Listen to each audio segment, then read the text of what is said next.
U.S. President Donald Trump has said a lawmaker's claim he made a soldier's widow cry is totally fabricated. Congresswoman Frederica Wilson said she was shocked by the president's comments to the bereaved wife of a fallen soldier.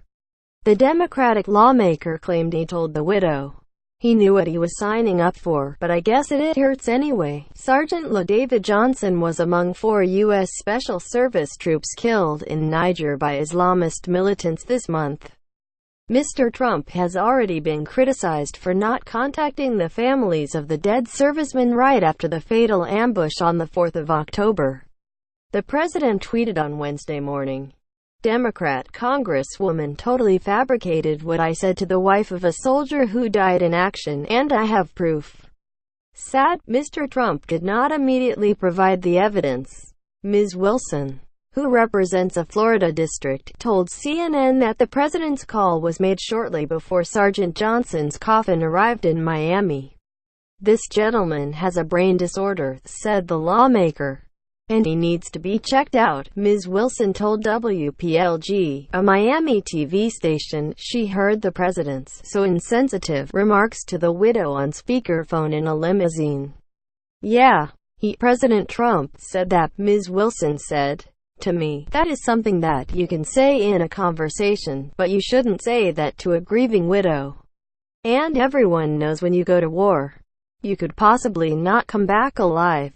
But you don't remind a grieving widow of that. Ms. Wilson told The Washington Post that the widow, Sgt Johnson, who is expecting the couple's 3rd child, broke down in tears after the conversation.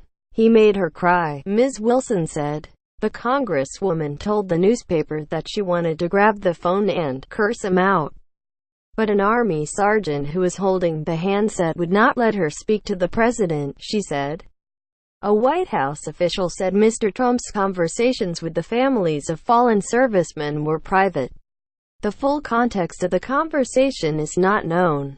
Ms. Wilson said that when she had asked Ms. Johnson about the exchange, she said she could not remember. The alleged remarks sparked angry comments on social media, with Ms. Wilson saying on Twitter that Mr. Trump did not possess the character, empathy or grace to be President of the United States. Mr. Trump has been on the defensive over the Niger deaths since a reporter asked him at the White House on Monday when he had yet not called the families. He provoked fury by falsely claiming that his predecessor, Barack Obama, and other former U.S. presidents did not call the relatives of fallen service members. Mr. Trump also said he had written letters to the families of the 4 killed in Niger and planned to call them soon. The White House later said the president had spoken to the families, but did not say when. On Tuesday, Mr. Trump ratcheted up the row by suggesting that President Obama did not call the family of Mr. Trump's Chief of Staff Gen. John Kelly when his son was killed in Afghanistan in 2010. This is not the first time Mr. Trump has found himself in an imbroglio over U.S. veterans. As presidential candidate, he mocked Senator John McCain for having been captured as a prisoner of war in Vietnam. He also engaged in a racially charged feud with the parents of decorated Army Captain Humayun Khan, who was killed in Iraq in 2004.